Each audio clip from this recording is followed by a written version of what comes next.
Fermeture jusqu'à nouvel ordre des établissements scolaires publics et privés au Togo. L'annonce a été faite ce mardi 7 février par le gouvernement suite aux perturbations enregistrées dans le milieu scolaire dans la journée. Pour les autorités, cette décision vise à ramener le calme dans le secteur de l'éducation.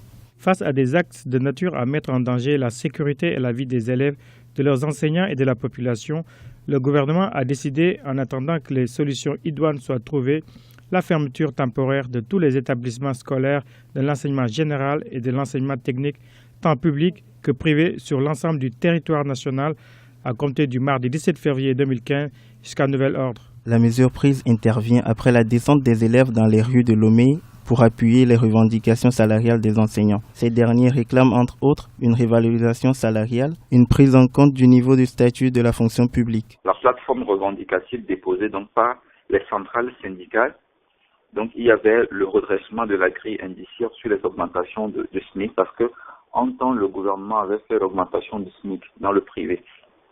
Et les syndicats avaient demandé que dans le secteur public aussi, les salaires les plus bas arrivent au niveau des SMIC. Donc voilà toutes ces anomalies, du moins constatées par les syndicats, qu'ils demandent au gouvernement de corriger avec l'intégration entre-temps des 20 000 30 000 francs de prix spécial que le gouvernement avait accordé aux fonctionnaires. Donc que ces 20 000 30 000 francs soient intégrés directement dans le calcul du salaire. Et tout dernièrement, ils demandent aussi la signature du décret d'application du nouveau statut général de la fonction publique. Depuis quelques jours, ces revendications font l'objet d'une série de manifestations à l'appel de la synergie des travailleurs. En attendant qu'une issue soit trouvée à ces revendications sociales, une nouvelle grève de 112 heures des agents de la fonction publique démarre ce mercredi.